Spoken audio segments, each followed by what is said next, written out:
رب اشرح لي صدري ويسر لي امري واحلل عقدة من لساني يفقهوا قولي رب زدني علما وارزقني عملا سبحانك لا علم لنا الا ما علمتنا انك انت العليم الحكيم.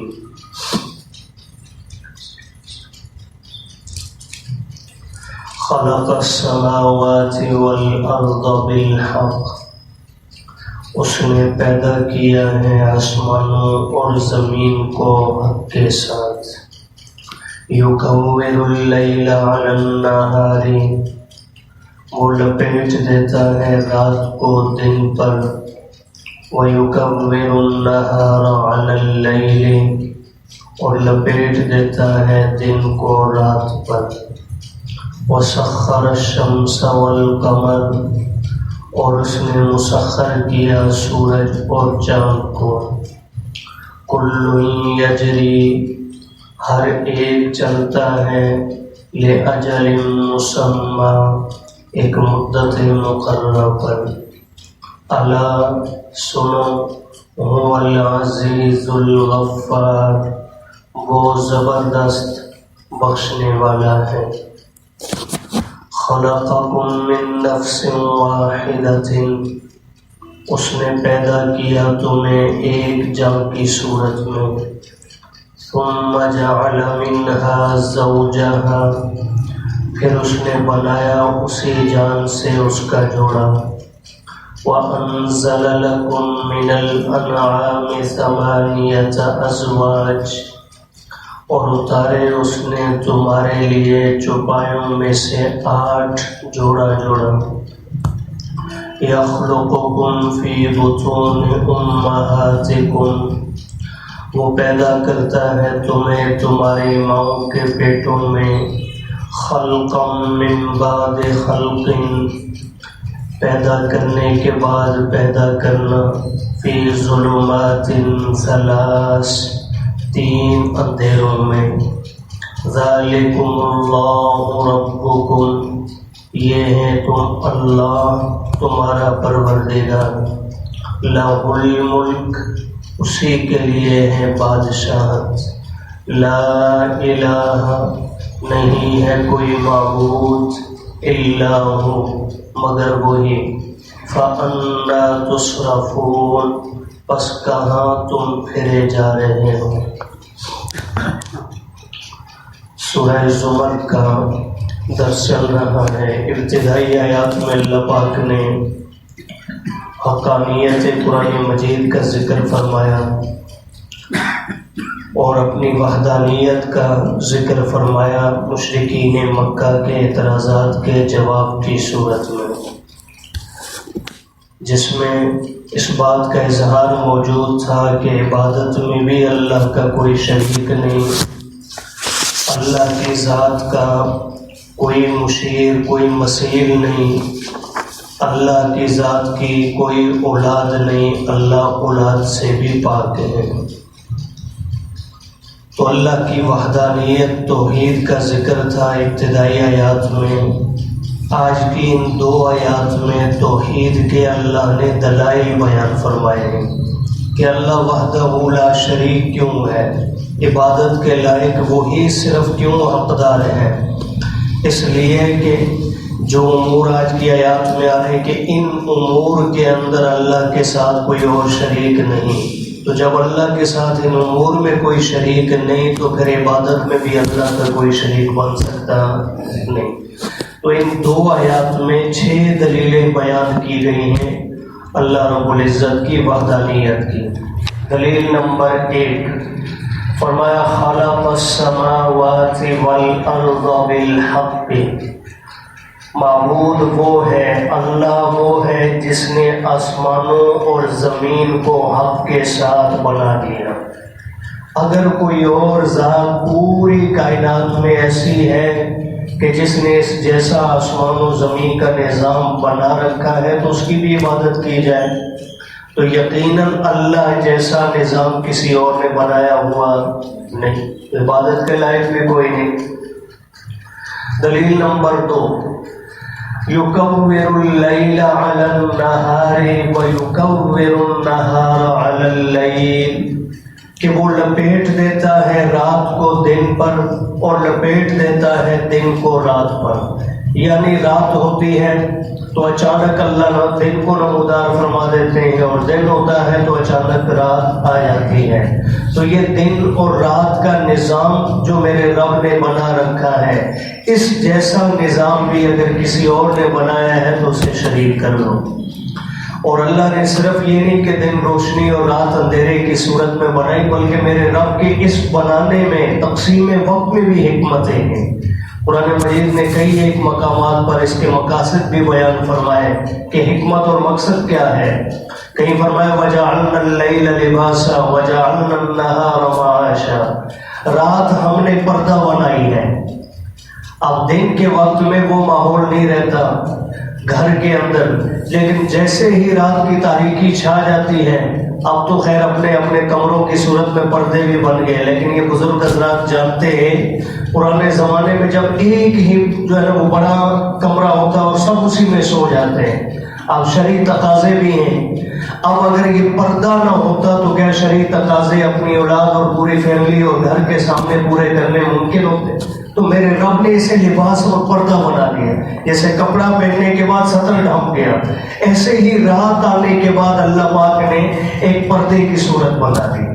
اور فرمایا وَجَعَلْنَا النَّهَارَ مَعَاشًا، دن کو کمانے کا معاش کا ذریعہ بنا دیا اللہ پاک نے.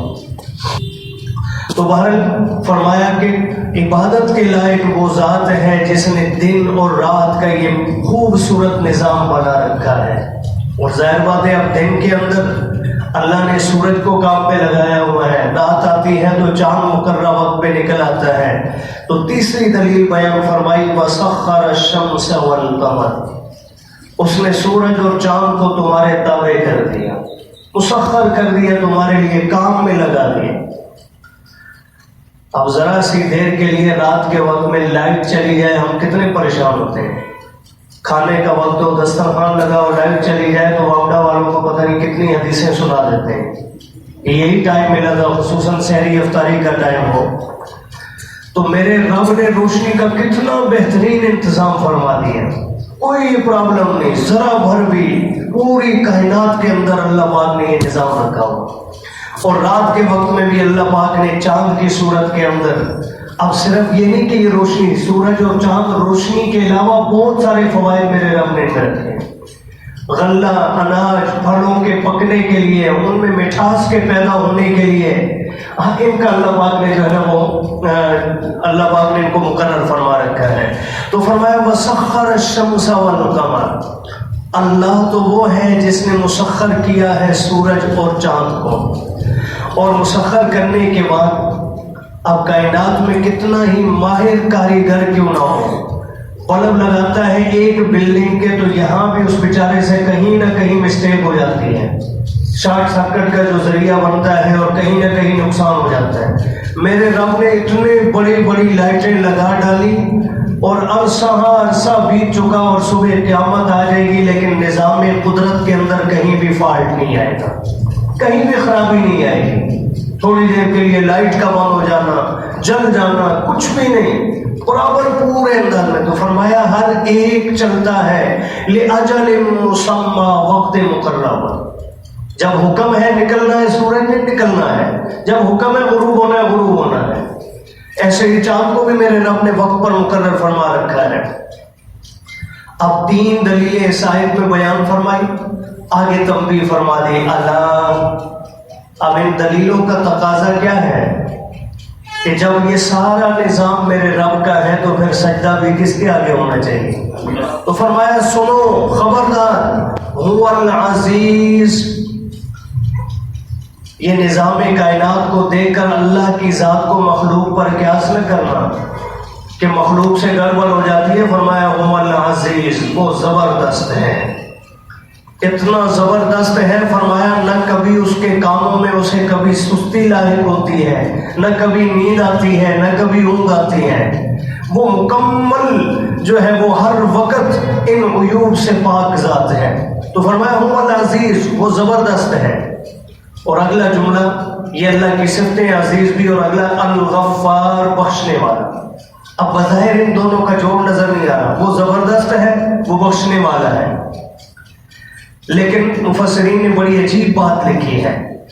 فرمایا ان دلائل کا تقاضا یہ تھا کہ فوراً رب کو پہچان لیتے، مان لیتے، لیکن آج تک اگر نہیں سمجھا تھا کوتاہی کرتے رہے، اللہ کے ساتھ غیروں کو شریک بناتے رہے۔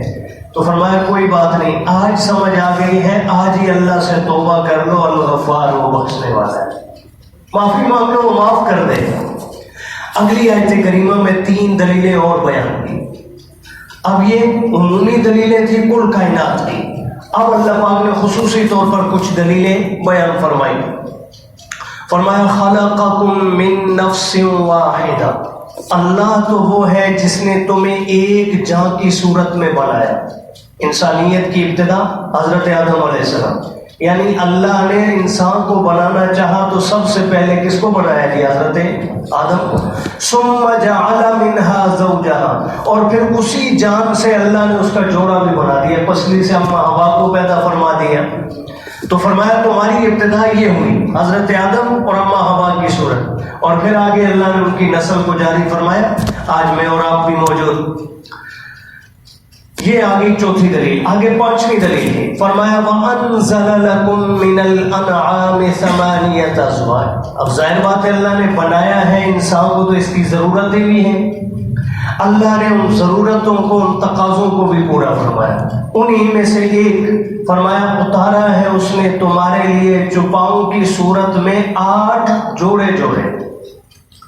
اب یہاں انزلہ کا لفظ استعمال ہوا جس کا معنی اتارنا ہے، حالانکہ اگرچہ بعض مفسرین کی رائے یہ ہے کہ حضرت آدم کو جب جنت سے زمین پہ اتارا گیا تو حجر اسود، خوشبو، کچھ چیزیں جیسے جنت سے آئی، تو بعض مفسرین کی رائے یہ کہ ایسے اللہ نے یہ حلال جانور بھی وہاں سے اتارے، لیکن جمہور کے نزدیک یہ تفسیر نہیں۔ جمہور کا کہنا یہ ہے کہ اللہ نے کائنات میں انہی چیزوں کو زمین پہ وجود عطا کیا ہے، لیکن انزلہ کا معنی ہمیشہ اتارنے کے معنی میں نہیں، کہیں کہیں یہ تخلیق کے معنی میں بھی آتا ہے۔ جیسے اللہ نے لوہے کے متعلق بھی فرمایا وَأَنزَلْنَا الْحَدِيدَ، ہم نے لوہے کو اتارا، حالانکہ آسمان سے نہیں آیا، زمین پہ موجود، زمین کی دہات ہے، لیکن یہاں ضرب تخلیق کے معنی میں کہ ہم نے خلق لکم من الانعام ثمانیۃ ازواج، کہ اس رب نے پیدا کیا تمہارے لیے 8 جو جانور جو جوڑے جوڑے ہیں۔ اس سے مراد حلال جانور جن کا ذکر 8ویں پارے میں آ چکا ہے، بکرا بکری، بھیڑ اور اس کا نر، گائے اور بیل، اور بھینس اپنا اونٹ اور اونٹنی۔ بھینس جو ہے نا وہ عربی گرامر کے لحاظ سے گائے کے اندر داخل ہے، اس کا باقاعدہ طور پر ذکر نہیں ہے۔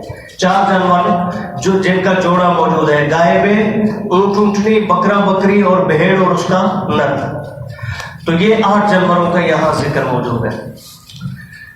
آگے دلیل نمبر 6 فرمایا یخلقکم فی بطون امہاتکم، اب اوپر انسانیت کی ابتدا کا ذکر فرمایا، اب ہر ایک شخص کی انفرادی تخلیق کا ذکر فرمایا۔ اللہ تمہیں پیدا کرتا ہے تمہاری ماؤں کے پیٹوں میں، خلقا من بعد خلق، پیدا کرنے کے بعد پیدا کرنا، اس سے اشارہ ہے پہلے اپنے باپ کی پشت میں ہو، وہاں سے اللہ نے رحم مادر تک منتقل کیا، اس وقت نوعیت اور ہے، پھر کچھ عرصہ گزرا اللہ نے اسے خون میں بدل دیا، خون سے اسے لوتھڑے میں بدل دیا، لوتھڑے سے پھر ہڈیاں ڈالی اس میں، اس کو اوپر سے جو ہے نا کھال پہنائی، سارا یہ وجود عطا کر کے پھر اس میں روح ڈالی، اس کی طرف اشارہ ہے کہ مرحلہ وار اللہ نے تدریجاً تمہیں بنایا۔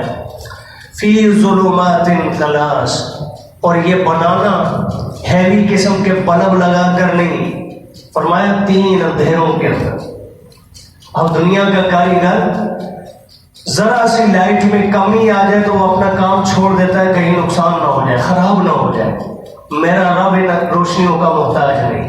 3 اندھیرے، ایک ماں کا پیٹ، ایک رحم مادر، اور ایک رحم کے اندر جھیلی، 3 اندھیرے موجود ہیں، ان کے اندر میرا رب جو ہے نقشہ بنا رہا ہے، آنکھ بن رہی ہے، ناک بن رہی ہے، زبان بن رہی ہے، ہونٹ بن رہے ہیں، ایک ایک چیز اللہ پاک جو ہے نا وہ پیدا فرما رہے ہیں۔ فرمایا فی ظلمات ثلاث، 3 اندھیروں میں۔ اب یہ 6 دلیلیں بیان کرنے کے بعد فرمایا ذالکم اللہ، یہ بنانے والا کون ہے؟ ربکم، جس نے صرف بنایا نہیں تمہیں پال بھی رہا ہے، تمہارا پروردگار بھی ہے۔ لہ الملک، اب دنیا میں آ کر اگر حیثیت ملی ہے تو اسے بھول مت جاؤ، بادشاہ تمہارا کون ہے جی؟ اسی کی بادشاہی ہے۔ تم جو مرضی بن جاؤ، جیسے وجود تمہیں اس نے عطا کیا تم آج بھی اسی کے محتاج ہو، بادشاہی اسی کی ہے۔ اس لیے اقرار کر لو لا الہ الا ہو، نہیں کوئی معبود مگر صرف وہی۔ اور آخر میں شکوہ بھی فرما دیا کہ اس سب کچھ کے باوجود فَأَنَّىٰ تُصْرَفُونَ، کہاں پھرے جا رہے ہو؟ اللہ پاک اپنی ذات حقہ کی معرفت نصیب فرمائے۔